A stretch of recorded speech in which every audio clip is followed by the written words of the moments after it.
When it comes to fans, participants and commentators poking holes and finding fault in its standard bearers, boxing stands apart from most other sports where due credit for champions comes a little more readily. As he prepares to take on Joseph Parker in the hope of adding the New Zealander's WBO heavyweight title to his own WBA and IBF crowns, Anthony Joshua is faced with this peculiarity.Gone are the days of the 2012 Olympics golden boy blazing a trail with a blistering run of quick-fire knockouts. Life as the next big thing invites lower levels of scrutiny than when one becomes the current big thing, which Joshua indisputably is ahead of another 80,000 sellout at Cardiff's Principality Stadium. His bravura showing against Vladimir Klitschko at Wembley last year showed guts, skill and incredible fortitude.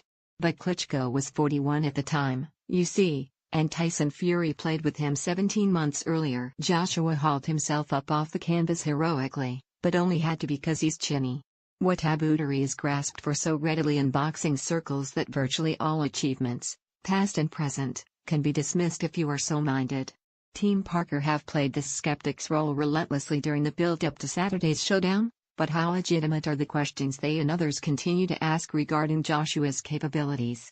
The fear of losing keeps me motivated. At Anthony Joshua #Joshua Parker #Road to Undisputed Pick. Twitter.com/CAPCMD9 Central to the publicity campaign waged by Parker and his handlers as negotiations over the fight took place was drawing attention to a perceived weakness around Joshua's whiskers. He was badly wobbled by a left hook from Dillian Whyte before explosively stopping his domestic rival in December 2015 and went through hell to see off Klitschko, climbing off the canvas and somehow surviving a torrid 6th round. Parker is yet to endure similar trials and believes he would not let a staggered Joshua off the hook in the same fashion, although the lack of a knockout win in his past 3 outings suggests the 26-year-old's capacity to inflict the initial damage might not be sufficient. By the same token, any wobbles against Parker, even in victory, would leave the dynamite-fisted WBC champion Deontay Wilder licking his lips. Long live the king. #BombSquad Pick. Twitter.com QW5 Joshua can take any chin talk out of the equation by putting on a demonstration of ring generalship that ensures the shorter, squatter Parker does not get near him.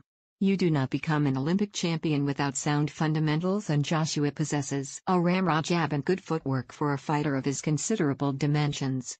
Nevertheless, his early days in the professional ranks predictably never extended these abilities, and it was will rather than skill that saw him past Klitschko and, to a lesser extent, Whyte. Despite winning virtually every round before stopping Carlos Takam last time out, plodding predictability was an unwelcome element in Joshua's display. Parker, also an accomplished amateur, has stated he will outbox the 28-year-old.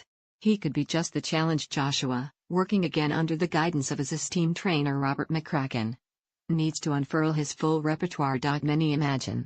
Few execute. Pick. Twitter.com/2Aquacritica theory posited by Fury, among others, was that Joshua's stamina was failing him around the time referee Phil Edwards waved off the Takam fight. How much of an issue this might have been is a moot point given the lopsided nature of the scorecards in Cardiff last October, but Joshua also gassed badly during his mid-round ordeal against Klitschko.